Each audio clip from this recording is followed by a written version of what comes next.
All right, hey everyone, welcome. Ready for another deep dive? Always ready to dive in. Okay, so today we're looking at something a little different.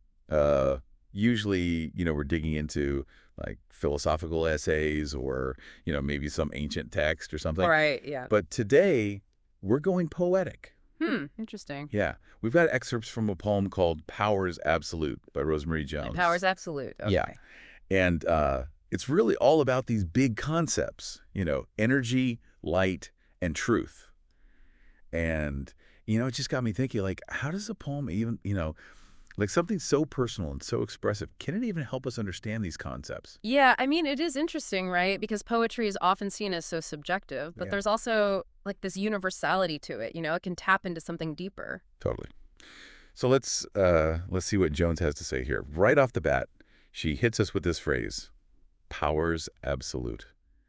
And she uses it over and over again, almost like she wants us to, really feel this energy, this force that's like connecting everything. It's interesting, isn't it, that repetition? It's like she's trying to make us aware of something we might not normally pay attention to. Like these forces that are always at play all around us, shaping our reality. It's like, think about a magnet. You can't see the magnetic field, but it's there influencing things around it. Exactly. Yeah. What comes to mind for you when you hear Jones talking about these like powers absolute? Does it make you think of anything specific? Well, it kind of makes me think of like this idea of an invisible web that connects everything. And it's interesting because a lot of spiritual traditions like Buddhism and Hinduism, they talk about this, right? Like this energy, they call it prana or chi. Oh yeah, yeah. This like life force that flows through all living things. But it's not just, a spiritual idea. Even in physics, we talk about fields like gravitational fields, electromagnetic fields, All right. things that can have an impact even across vast distances. It's amazing, isn't it? Like this concept of an energy field. It's like not just the mystical notion, it's actually like woven into the fabric of how we understand the universe. Yeah. And Joan, she kind of dives into this even further with the line, memories of time are upon us. It is time to face the truth. Like, have you ever felt that kind of pull, that urgency to like pay attention, like something big is about to happen? Oh, absolutely. It's like that feeling of awakening, Yeah. right?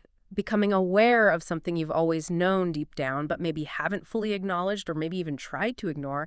And then she takes it even further and she says, words are no longer necessary, for you carry the light instead. It's like, whoa, what is she getting at here? What is this like truth that's beyond language? Yeah, it's like, are words even, enough to express this deeper truth? Maybe they're just like too limited, too confined. And it's almost like she's saying you already have the understanding, you already have the light within you. Yeah. You don't need words to like validate it or to explain it. Right. And then she throws in this line that, it's really thought-provoking. The God you search for so blindly will reveal itself to you. It's a pretty bold statement, right? It is, yeah. And I think it can be interpreted in so many different ways, Some people might hear that and think, oh, this like confirms my religious beliefs. This is what I believe. But others might see it as like a more universal message about connecting to something bigger than themselves, Right. Maybe a higher power, maybe their own intuition. Yeah. And it's interesting, right? Because she doesn't like define God specifically. She just kind of leaves it open to you, the reader, to decide what resonates for you. Right. What really stands out to you about this line?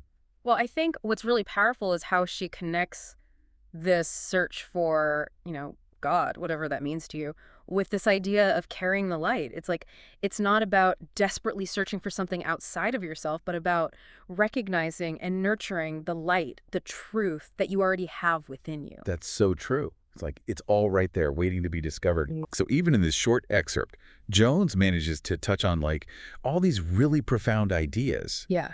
Our own personal power, our, constant yearning for truth and this possibility of like a deeply personal revelation. Absolutely. And it kind of leaves us with this question to ponder. If words become unnecessary when you carry the light, how else might truth reveal itself?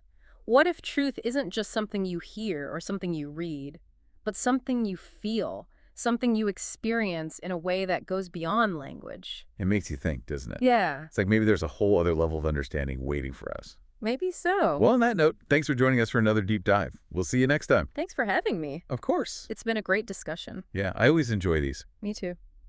All right, until next time. See ya.